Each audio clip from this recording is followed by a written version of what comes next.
Hello বন্ধুরা, আজকে যে বিষয়টি নিয়ে আলোচনা করব সেটি হলো তোতলামি। তোতলামি এক প্রকারের বিরক্তকর ব্যাধি। মনের ভাব প্রকাশ করিতে রোগী অত্যন্ত কষ্ট বোধ করিতে হয়। এমনকি কথা বলার সময় বারংবার উচ্চারণ করিয়া পরে মনের ভাব প্রকাশ করে। এই বিরক্তিকর ব্যাধি কিছু অধিক দিন ঔষধ সেবন করলে এবং আনুষঙ্গিক নিয়ম পালন করলে হোমিওপ্যাথিতে আরোগ্য হয়। হোমিওপ্যাথিতে তোতলামির ভালো কয়েকটি ওষুধ আছে। আজকে এই ওষুধগুলি নিয়ে আলোচনা করব। প্রথমে যে ওষুধটি নিয়ে আলোচনা করব সেই ওষুধটির নাম হলো স্পাইজেলিয়া।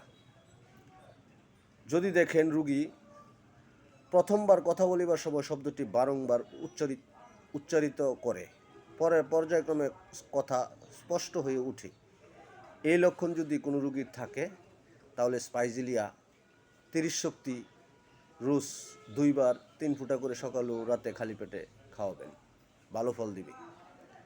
পরবর্তীতে যে ওষুধটি নিয়ে আলোচনা করব সেই ওষুধটির নাম হলো ববিষ্টা। তোতলা কথায় ববিষ্টা ওষুধটি চমৎকার ফল দেয়।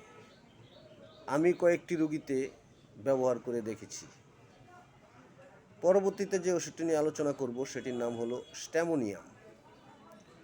যদি দেখেন রোগী কথা বলার শুরু থেকে তু তু তু করিয়া বলিবার চেষ্টা করে কিন্তু কথা বলিতে অত্যন্ত কষ্ট হয়, নানা প্রকার মুখ ভঙ্গি না করিয়া কথা বলিতে পারে না, তাহলে ববিষ্টা 200 শক্তি 3 ফুটা করে সকাল ও রাতে খালি পেটে আধা কাপ ঠান্ডা জলের সহিত মিশিয়ে খাওয়াবেন, চমৎকার ফল দিবে।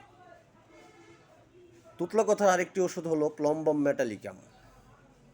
রোগীর দেখবেন কথা অস্পষ্ট, কি বলিতেছে মোটেই বোঝা যায় না, মাত্র অনেকগুলি কথার মধ্যে মাত্র 2-1টি কথা বোঝা যায়, তাহলে তাকে প্লম্বাম মেট 30 শক্তি 2 বার 3 ফুটা করে সকাল ও রাতে খালি পেটে খাওয়াবেন। পরবর্তীতে যে ওষুধটি নিয়ে আলোচনা করব সেই ওষুধটির নাম হলো সাইকিউটা ভিরুসা। কথা বলিবার সময় প্রথম 2-1টি শব্দ খুব বেশ জোরে সোরে উচ্চারণ করিতে পারে, কিন্তু তাহার পর তার তুতলামি আরম্ভ হয়। তুতু করিতে করিতে মাথা পিছন দিকে বাঁকিয়ে যায় প্রভৃতি লক্ষণ যদি রোগীর মাঝে থাকে তাহলে সাইকিউটা ভিরুসা 200 শক্তি সপ্তাহে 1 মাত্রা সেবন করবেন, দেখবেন ভালো কাজ করবে।